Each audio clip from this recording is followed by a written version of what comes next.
Welcome to a moment of calm. You don't need to do anything. Just get comfortable, breathe slowly, and let this story gently guide you to sleep. Let us know in the comments how many minutes it took you to fall asleep. Sweet dreams. Sometimes we believe that pain appears when someone leaves, when a relationship ends, or when we do not receive the love we expected. But if we observe honestly, we discover that suffering does not begin exactly at that moment. It begins much earlier. At the instant we place our peace in someone else's hands and allow another person to determine our inner balance. What weighs the most is not the loss of the other, but the persistence of an idea, the idea of what could have been, of what we imagined would happen, of the idealized version of a story that never fully existed. The mind clings to scenes that are not real memories, but internal constructions. And the more we cling to them, the deeper the emotional wear becomes. The suffering we attribute to another person rarely comes from their concrete actions. It comes from our unmet expectations, from our interpretations, from the need for the other to act according to what we desire. When that does not happen, we not only feel disappointment, but a deeper wound, the feeling of having lost control. Stoic philosophy has been pointing to this uncomfortable truth for centuries. We are not disturbed by events themselves, but by the meaning we give to them. Two people can live the same situation and experience completely different levels of pain. The difference is not in what happened, but in the judgment each one makes about it. When we hand over our tranquility to external factors, we stop being owners of ourselves. We depend on messages, silences, gestures, and decisions of others. We live attentive to signals we believe we interpret, waiting for answers that may never arrive. In that state, the mind becomes a space of constant tension, always waiting for something it does not control. Stoicism does not deny human pain.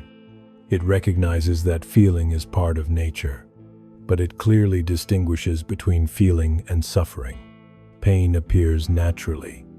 Prolonged suffering, on the other hand, arises when we insist on resisting reality, when we refuse to accept what already is. One of the deepest roots of emotional suffering is the confusion between love and attachment. Loving implies presence, care, and appreciation. Becoming attached implies fear of loss, need for control, and emotional dependence.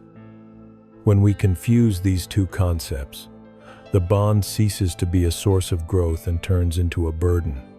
Attachment ties us to mental images, to the version of the other that we construct in our mind, to the story we imagine living together, to a future that existed only as a projection. Letting go hurts, not because the other disappears, but because an illusion we held as truth collapses. The Stoic observes this process with clarity. They understand that nothing external can guarantee permanent stability. People, relationships, and circumstances constantly change. Clinging to what is by nature mutable is a direct invitation to suffering. However, understanding this does not mean becoming cold or distant. It means developing a more honest relationship with reality, appreciating what arrives without turning it into a condition for being well, enjoying without demanding permanence, valuing without claiming possession. When we begin to distinguish between what depends on us and what does not, something settles internally. Our thoughts, our decisions, and our reactions are under our control. The emotions, choices, and paths of others are not. Ignoring this invisible boundary is one of the most common causes of unnecessary pain. Emotional suffering often intensifies when we try to control the uncontrollable. We want the other to change, understand, return, or act in a certain way. But every attempt to dominate the external moves us further away from inner calm. True mastery is not outside, but within. From the Stoic perspective, pain becomes an opportunity for self-knowledge. It shows us where we have given away power, where we have placed unrealistic expectations, where we have forgotten our own self-sufficiency. It is not a punishment, but a signal. Accepting this is not resignation. It is reclaiming the center. It is understanding that emotional freedom begins when we stop demanding that the world behave according to our internal needs. When we stop seeking outside what can only be built within. This is the first step of the Stoic path, recognizing that suffering is not caused by the absence of the other, but by the dependence we created. And only when we see this clearly does the real possibility of liberation begin. When a person occupies too much space in our mind, it is not always because of love. Many times, it is because of attachment. Attachment arises when we turn the other into a source of emotional security, when we believe their presence is necessary to feel complete, calm, or valuable. At that point, the relationship stops being a free encounter and becomes a silent necessity.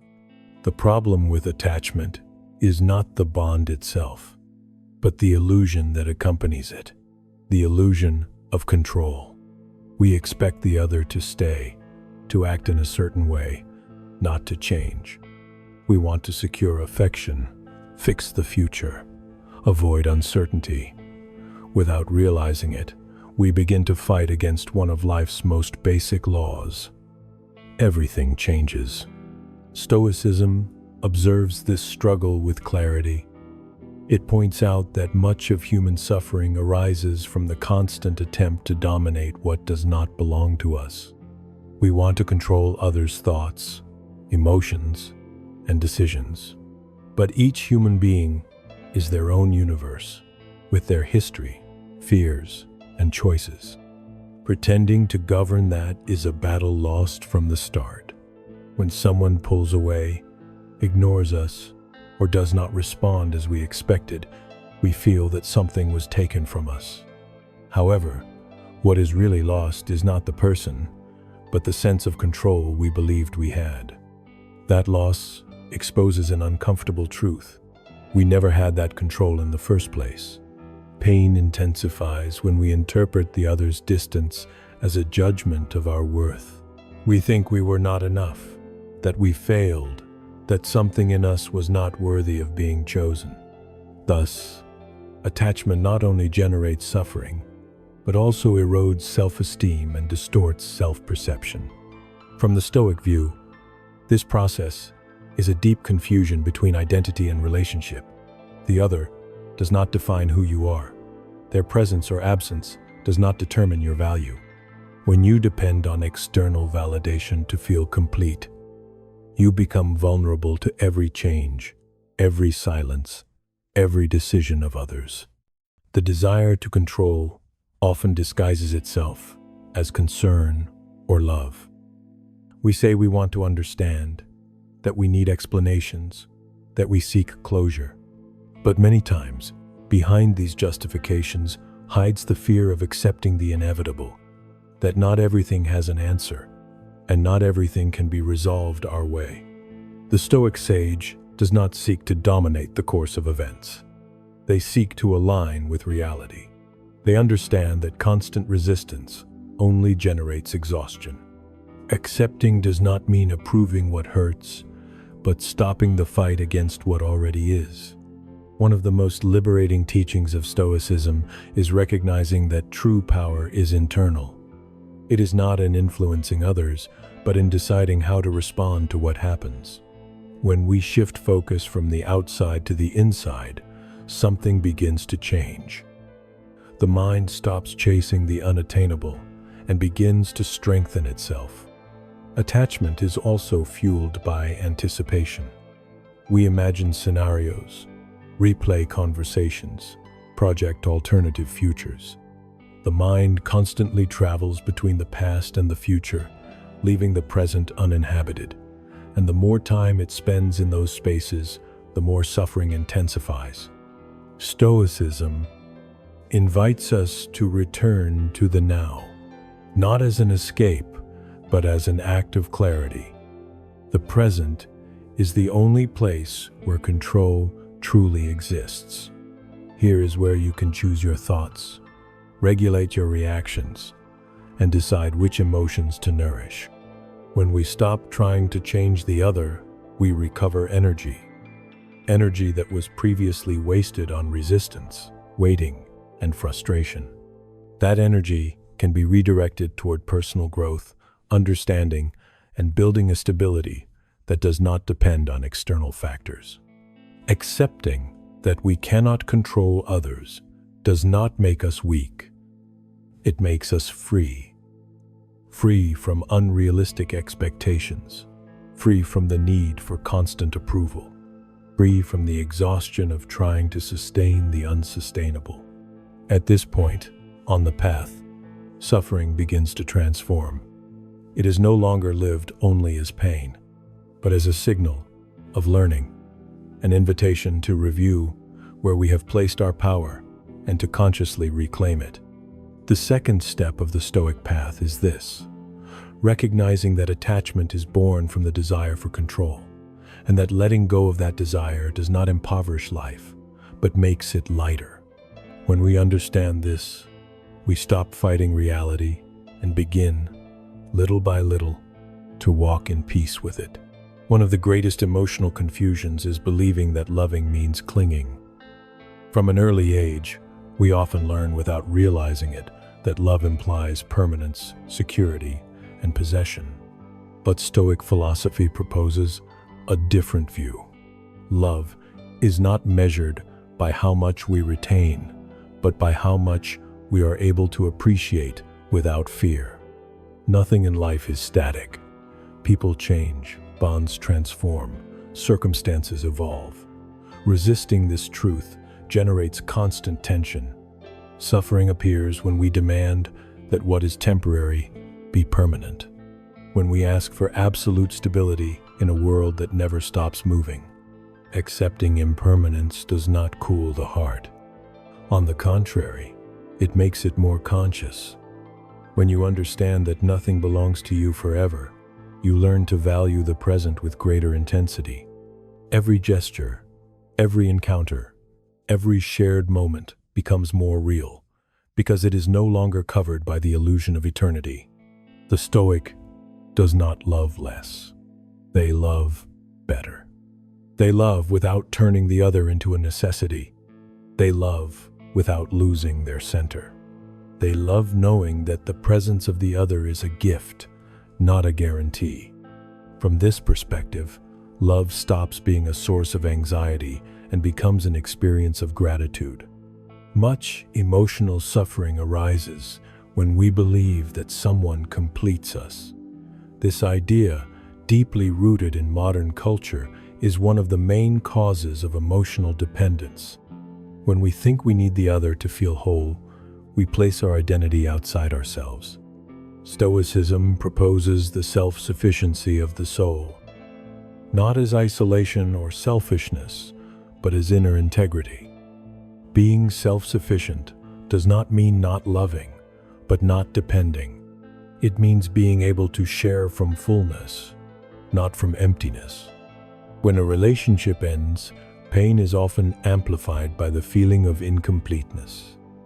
We ask ourselves who we are without that person, how to live without their presence, how to reorganize life.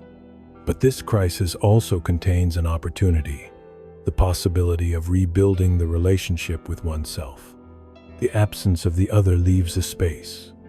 That space can become an abyss of nostalgia or fertile ground for growth. The difference lies in how we inhabit it. If we fill it with memories, reproaches, and fantasies, suffering is prolonged. If we fill it with self-knowledge, presence, and purpose, the wound begins to heal. Love, from the Stoic view, is not a promise of permanence, but a conscious act in the present. It is not based on the need to retain, but on the ability to share without demanding.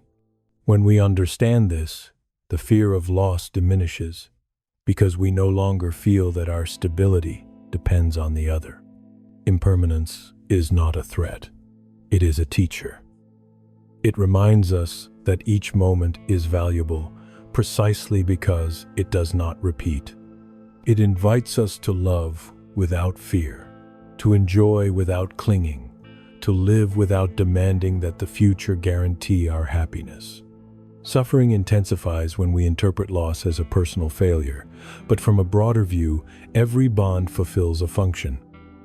Some people arrive to accompany a stretch of the path, not the entire journey. Understanding this does not invalidate the love lived. It honors it. When we stop measuring the value of a relationship by its duration, we begin to value its impact. Not everything that ends was a mistake. Not everything that leaves was a loss.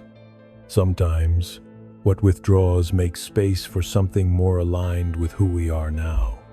Inner self-sufficiency is built slowly. It does not arise from a sudden decision, but from constant practice. It involves observing oneself, caring for oneself, respecting oneself. It involves learning to be in silence with oneself without seeking external distractions. When you become a home for yourself, relationships stop being desperate refuges and become free encounters. You no longer love to avoid being alone.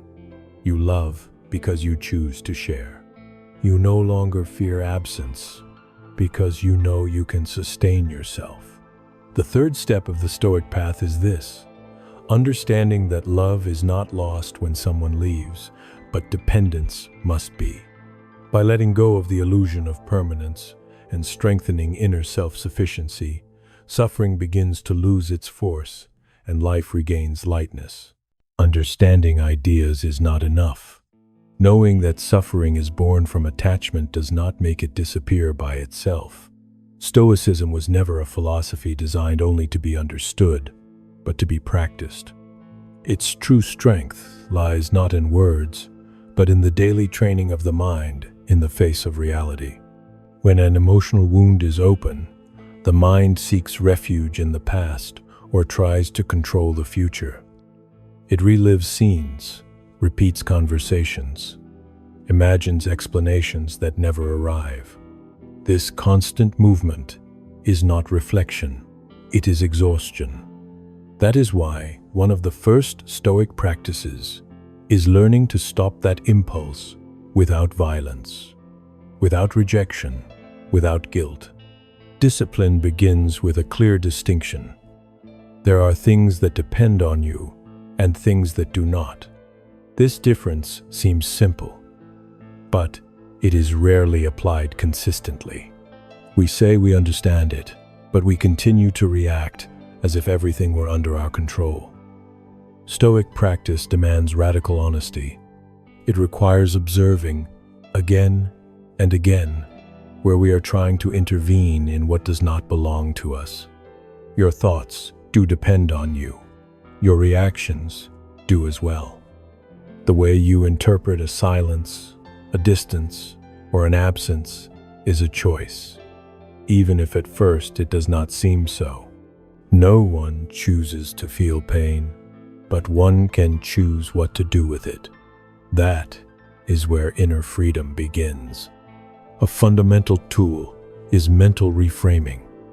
It is not about lying to reality or denying what happened, but about changing the internal narrative that amplifies suffering. When someone pulls away, the mind usually says, "They rejected me. I was not enough. They abandoned me." These phrases do not describe facts. They describe interpretations loaded with judgment. Reframing proposes another view. This person chose a different path. This reveals an incompatibility. This experience ended. The fact does not change, but the emotional weight does. Internal language builds emotional experience. Changing that language is not self-deception. It is emotional responsibility. Another essential practice is observation without judgment. Every time a thought about that person appears, do not fight it. Do not try to expel it. Observe it as if you were an external witness. Here is this memory. Here is this emotion, without adding a story, without feeding it. What is not fed weakens. The Stoic understands that resisting an emotion often strengthens it. Allowing it to exist without dramatizing it makes it transient. Emotions, like waves, pass when we do not confront them or follow them. The problem is not feeling, but getting trapped in the feeling. Negative visualization is another powerful tool. It consists of consciously and briefly imagining the loss of what one loves, not to suffer, but to train detachment. To remember that everything is fragile, that everything can change, that nothing is guaranteed. When done wisely, this practice does not generate sadness, it generates gratitude. When you remember that nothing is permanent, you stop taking what you have for granted. You appreciate without demanding, you love without claiming. The fear of loss diminishes because you are no longer building your stability on something you do not control. Stoic training also includes the redirection of energy. The mental time previously invested in thinking about the other can be transformed into time for oneself. Reading, writing, training the body, creating, learning, not as distraction, but as reconstruction. Emotional emptiness is not filled with more thinking, it is filled with meaning. Each conscious action strengthens inner self-sufficiency. It is not about becoming insensitive, but about becoming solid. When you begin to care for yourself with the same dedication you once gave to another, something reorganizes internally. You recover dignity, presence, and clarity. Daily gratitude is another key discipline. Not forced gratitude, but deliberate attention to what is present. The mind tends to focus on what is missing. Gratitude retrains it to recognize what remains. 3 things a day are enough. Small, simple, real. The Stoic does not wait to feel good in order to act with serenity. They act with serenity in order to train the mind toward well-being. This inversion of the process is crucial. It is not about waiting for pain to disappear, but about behaving like someone who is no longer dominated by it.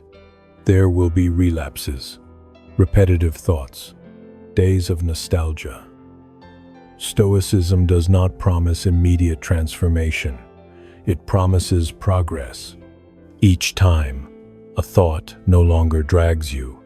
Even if it still appears, you have gained ground.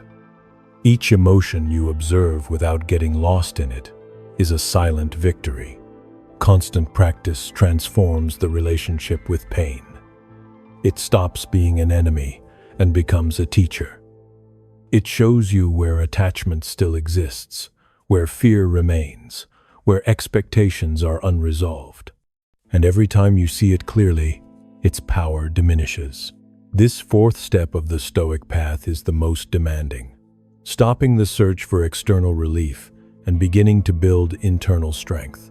Not to harden, but to sustain oneself. Not to stop loving, but to love without losing oneself. There comes a moment, after so much inner work, when something changes quietly. It is not a dramatic event or a sudden revelation. It is rather a subtle sensation.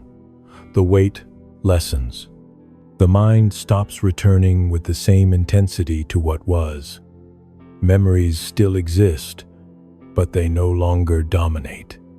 That person's name appears less often in thought, and when it does, it no longer hurts. This is the point where suffering begins to transform into understanding. Not because everything has been resolved, but because the relationship with pain has changed. It is no longer fought. It is no longer feared. It is observed as part of the emotional maturation process. Inner freedom does not mean indifference. It means coherence. It means that your emotions no longer govern your decisions. It means you can feel without overflowing, remember without sinking, love without disappearing into the other. This is one of the greatest teachings of the Stoic path. Calm does not arise when everything is fine outside, but when you no longer depend on it being so. Many people believe that stopping suffering for someone means forgetting, erasing, or denying what was lived. But Stoicism does not propose denial, but integration. What was lived is honored, understood, and released. Not as rejection, but as conscious closure. The experience stops being an open wound and becomes a source of wisdom. Loving from freedom means accepting that no one belongs to us, that bonds are not contracts of permanence, but temporary encounters between beings who change. This understanding does not reduce love. It elevates it. It frees it from fear, demand, and the constant need for confirmation. When you love without attachment, you do not demand that the other complete you. You do not seek them to fill voids that only you can address. You share from abundance, not from lack. And when the other leaves, it hurts, yes, but it does not destroy you, because your center remains intact. One of the greatest emotional deceptions is believing that suffering proves depth, that the more it hurts, the more real the love was. But pain is not a measure of authenticity. Many times, it is a sign of unrecognized dependence. Stoicism invites us to separate intensity from truth. Genuine love does not enslave, it accompanies. Along this path, you discover something essential. No one can take away what is truly yours. People may leave, circumstances may change, plans may break, but your ability to think, to choose, to respond with dignity remains. That is the foundation of true strength. Serenity does not consist in nothing affecting you, but in nothing dominating you. In being able to choose the response instead of reacting automatically. In recognizing when an emotion arises and consciously deciding whether it deserves to be fed or allowed to pass. When you look back, you no longer see only pain. You see learning. Every disappointment showed you a limit. Every abandonment forced you to meet yourself. Every silence taught you to listen to your own voice. Nothing was in vain. Even what hurt fulfilled a purpose. Life, from this perspective, stops being a succession of losses and becomes a process of refinement. What was not solid falls away. What was not aligned leaves. What remains is essential. And you, little by little, become simpler, clearer, more stable. Stoicism does not promise constant happiness. It promises clarity, and clarity is enough. Because when you see clearly, you stop chasing what harms you. You stop insisting on what is not. You stop giving your peace in exchange for emotional crumbs. There comes a point when you understand that the most important love is the one you sustain with yourself. Not a narcissistic love, but a deep respect for your emotional dignity. A commitment not to abandon yourself for anyone. Not to betray yourself to be accepted. Not to shrink yourself to fit into someone else's life. From there, relationships change. You no longer choose from need, but from affinity. You no longer tolerate what hurts you, not out of pride, but out of clarity. You no longer stay where you must disappear for the other to be comfortable. Emotional freedom is quiet. It does not need to be proclaimed. It is noticed in the way you walk, speak, and look. In the calm with which you face what arrives and what leaves. In the absence of urgency to be chosen. In the tranquility of knowing that, whatever happens, you can sustain yourself. Suffering ends when you stop asking the world to be different in order to be okay. When you accept that life does not take away what you need, but what no longer corresponds to your growth. When you understand that nothing real is lost, because what is real was never possession, loving without fear is possible. Not because there are no risks, but because you no longer gamble yourself in every bond. You give without demand. You love without conditions. And if one day it hurts again, you know what to do. You do not sink. You return to yourself. This is the heart of the Stoic path. Governing yourself, not controlling the outside, but ordering the inside. Not avoiding pain, but crossing it with awareness. Not hardening yourself, but strengthening yourself. When you choose this way of living, the past stops having power over you. You are no longer defined by what you lost, but by what you learned. You no longer seek someone to give something back to you, because you understand that what was essential was never taken. And thus, without haste, without struggle, without drama, you arrive at peace. Not a fragile peace that depends on circumstances, but a stable peace born of inner coherence. A peace that needs no approval. A peace that, at last, belongs to you.